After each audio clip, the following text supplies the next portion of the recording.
Bon matin, Mosaïque. J'espère que tu vas bien dans ton salon, dans ton bureau, je ne sais pas où tu es présentement pour écouter cette capsule. Ce matin, on termine notre série de la semaine de méditation. Demain matin, ne manquez pas ça, une conversation, une discussion avec quelqu'un de l'Église. Mais pour aujourd'hui, on termine en parlant de reconnaître sa pauvreté.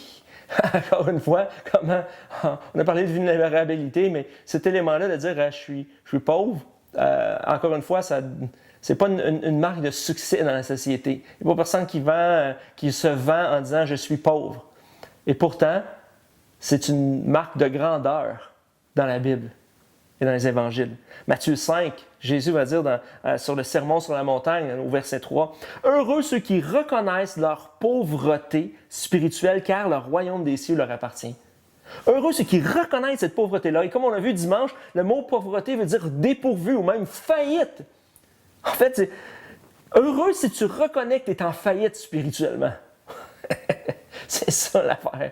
Reconnais que tu es en faillite, mon ami. Puis ça dit heureux. Tu vas être heureux. Ça dit que le royaume des cieux appartient à eux. Parce que ça veut dire que tu n'es pas imbu de toi-même, tu n'es pas rempli de toi-même. Et que tu laisses tout ce que tu as pu acquérir de bagages, de connaissances, de sagesse, d'intelligence, tout ce que tu veux, et tu le mets sur ta tablette, puis tu dis, au fond de tout ça, c'est pas ça qui va m'amener au ciel, c'est ma pauvreté. Parce que je vais reconnaître que c'est seulement par Jésus que je peux. C'est ça, j'ai besoin de sa grâce. J'ai besoin de me reposer sur lui, j'ai besoin de réaliser que c'est ma faiblesse.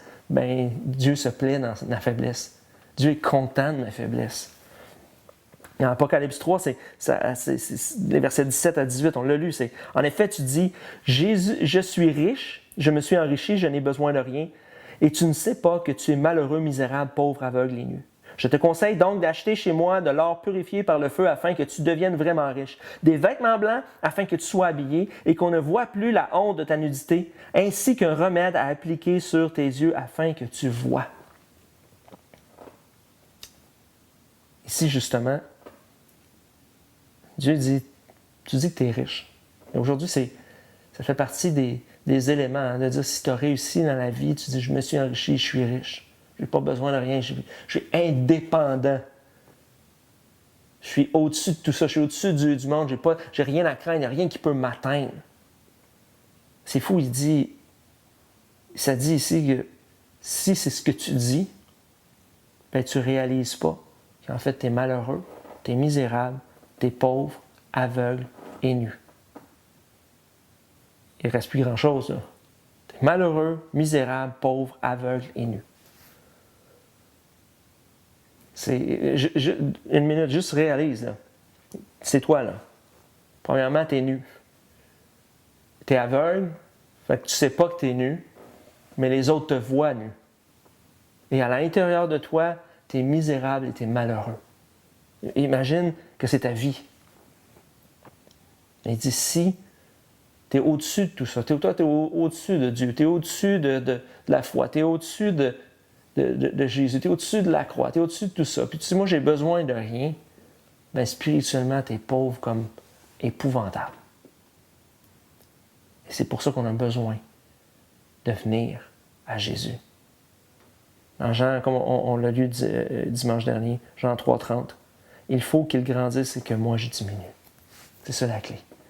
De reconnaître que je suis dépourvu spirituellement, que je suis en faillite spirituellement, veut dire en fait que j'accueille Jésus dans ma vie pour que ça, c'est pas sur mes capacités que ça repose, c'est pas moi qui... Mais c'est Jésus qu'il faut qu'il augmente, que moi je diminue et que lui augmente. Et c'est ça de reconnaître sa pauvreté spirituelle. Et régulièrement, je crois que c'est quelque chose qu'on a besoin de faire. Pourquoi? C'est trop facile. Alors qu'on avance dans notre vie, que peut-être on a des moments qui vont mieux, que même spirituellement, on se sent comme d'attaque, d'aplomb, puis on dit moi, voici ce que j'ai acquis, peut-être que j'ai plus de connaissances, j'ai fait des études, et ainsi de suite, puis moi, je sais comment ça fonctionne la foi. Moi, ma relation avec Dieu est solide.